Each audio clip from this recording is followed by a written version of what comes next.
Olá pessoal, meu nome é Roberta Teruel e hoje nesse vídeo falaremos sobre perdas estimadas para crédito de liquidação duvidosa referente ao conteúdo da disciplina de Contabilidade Introdutória 2.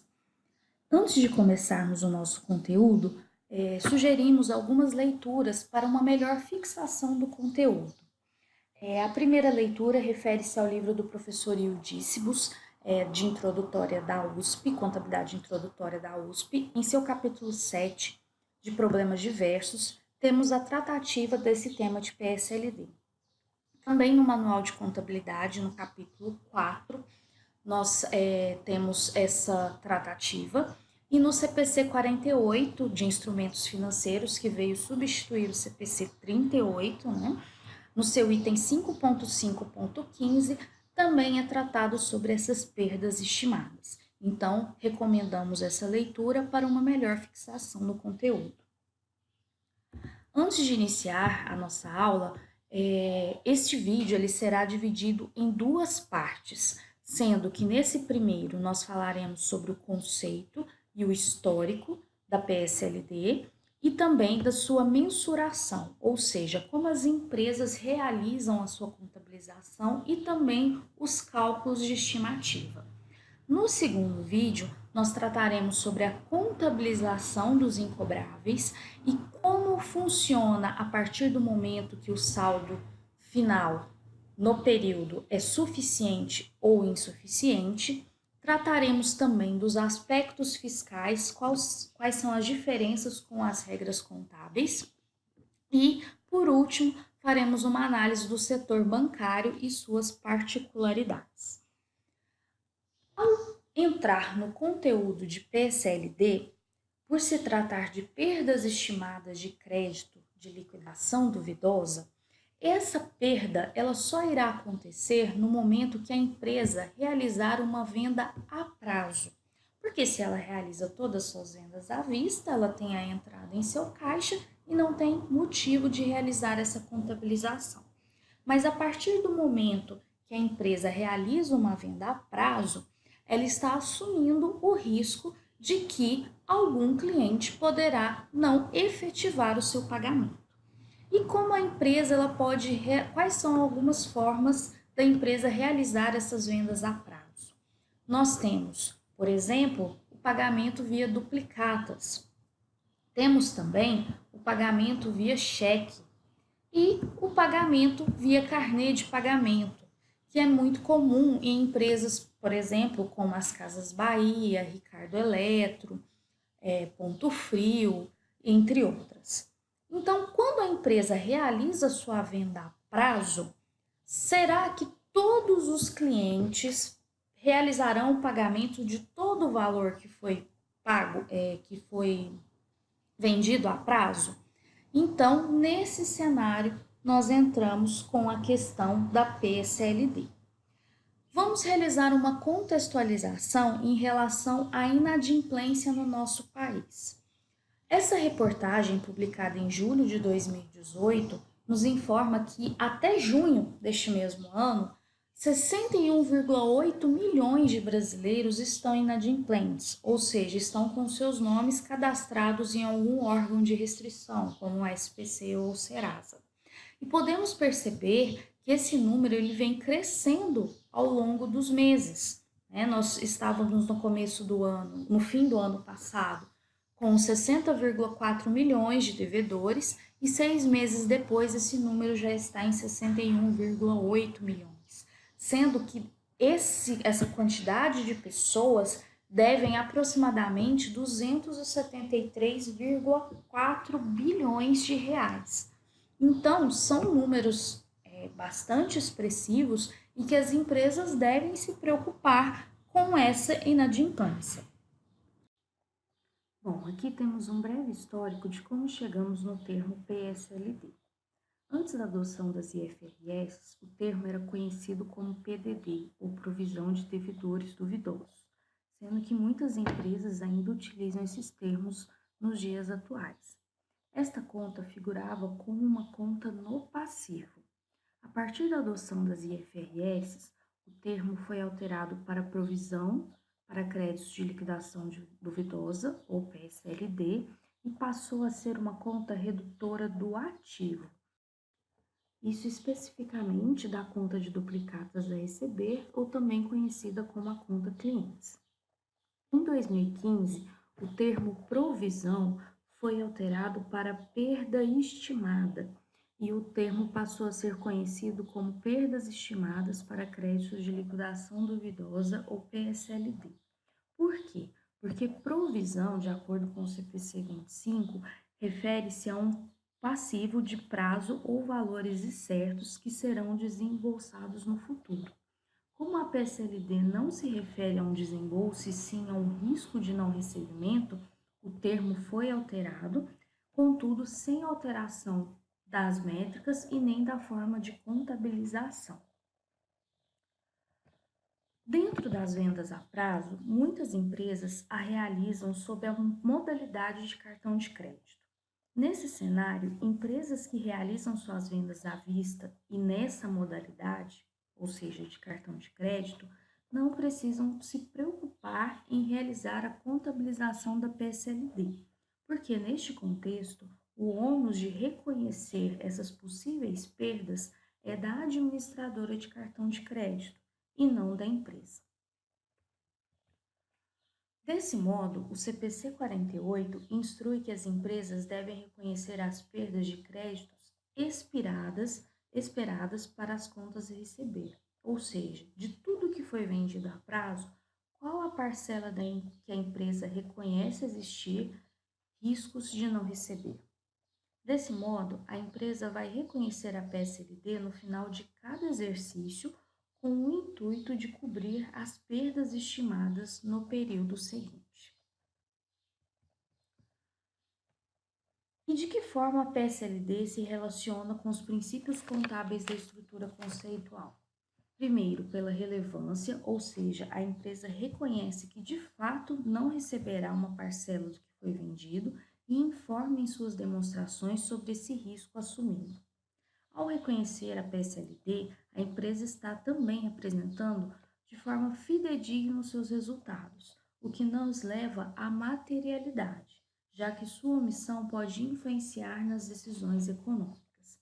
E quando falamos da confrontação entre receitas e despesas, ao reconhecer uma receita, nós reconhecemos também o risco de não reconhecê-la, de não receber. Aqui temos um exemplo simples de um balanço patrimonial da empresa Comercial Brasileira S.A.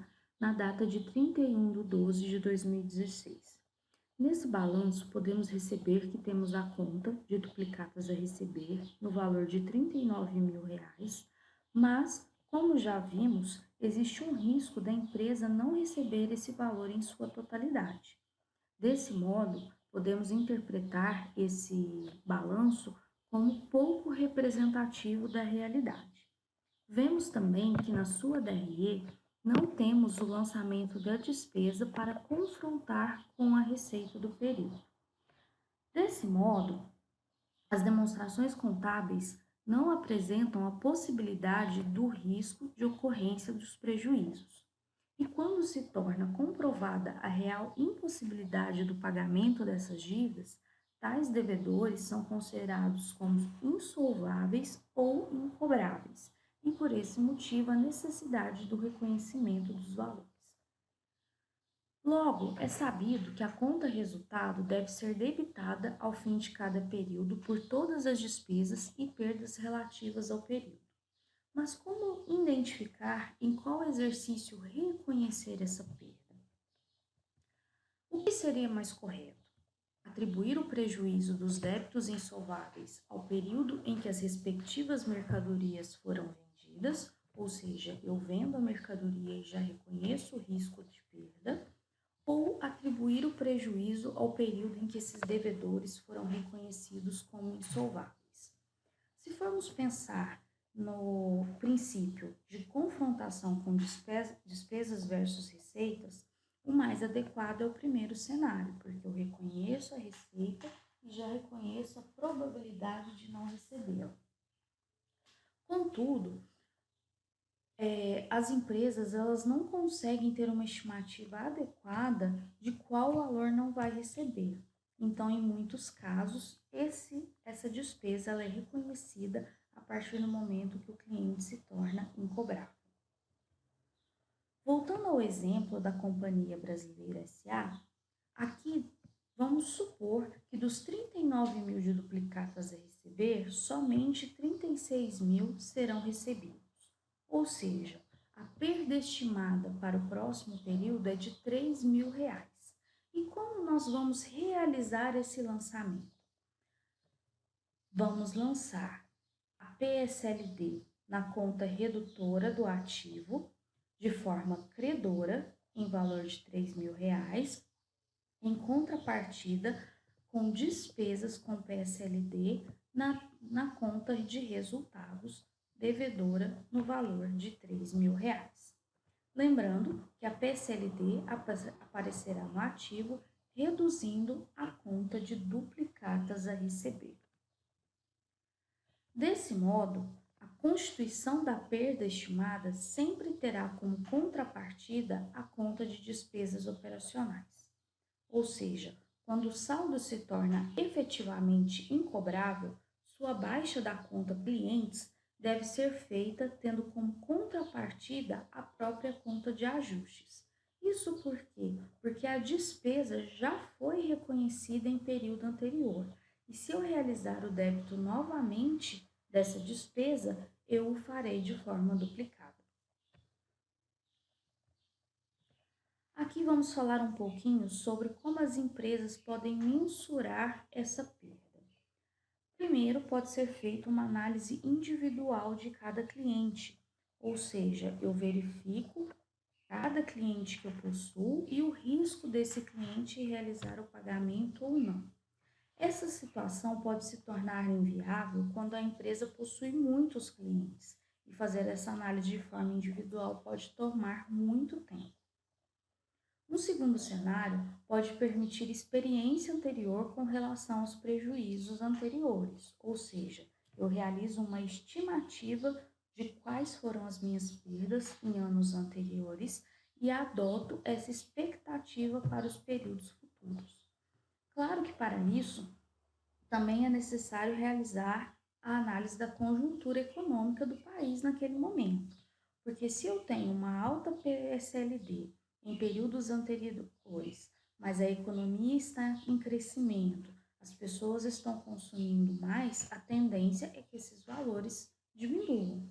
Ao contrário, se a economia estiver em recessão, se as pessoas estiverem perdendo seus empregos, a possibilidade de perdas pode se tornar maior.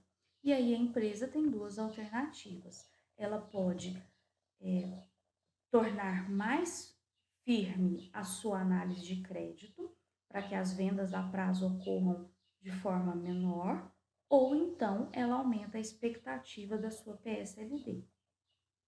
Claro que para muitas empresas, apertar a análise de risco de crédito pode significar não realizar vendas. Então, tudo isso deve ser pesado na empresa no momento da decisão. Outro cenário para que seja analisada e calculada a PSLD seriam as condições de venda, ou seja, como eu vendi para o meu cliente, em quais condições. Então, eu faço uma análise de acordo com o que eu já tenho vendido. E uma quarta análise pode se referir à análise das contas de clientes já em atraso. Então, eu observo quais são as minhas contas que estão em atraso e posso fazer o meu cálculo futuro para o período posterior. A empresa também pode trabalhar com essas análises de forma conjunta, né? Então, ela pode utilizar a experiência anterior já com a análise das contas que ela possui em atraso, então ela pode fazer um combinado em relação a essas possibilidades de estimativa para o futuro. Aqui temos um breve exemplo. A empresa, né, que nós estamos vendo, a empresa brasileira, no ano X4, ela tinha 59 mil de duplicatas a receber e 3.540 se tornaram incobráveis no período posterior, no próximo ano, ou seja, 6% das vendas que ela realizou a prazo não foram recebidas. Já no ano X5, dos 45 mil que havia expectativa de recebimento, 3.150 não foram recebidos, ou seja, 7%. E no ano X6, que era o que nós estávamos analisando, dos 39 mil, a expectativa de não recebimento, né, a realização de não recebimento foi de R$ 3.000, ou seja, 7,69% das duplicatas a receber não foram recebidas. Desse modo, podemos verificar que a média de 6,77% pode ser adotada para um período posterior. Claro que não deixamos de considerar a situação econômica do país, se houve melhora ou piora em relação a esse cenário. Percebemos também que a conta de PSLD ela vem crescendo ao longo do período. Então, será que o adequado seria utilizar a média de 6,77 ou agregar algum percentual em cima desse 7,69? Como dito, isso vai depender de como estão as expectativas futuras da empresa. Chegamos aqui ao final do nosso primeiro vídeo e no próximo nós veremos sobre a contabilização dos incobráveis, os aspectos fiscais, bem como as especificidades do setor bancário. Muito obrigada até aqui, até a próxima.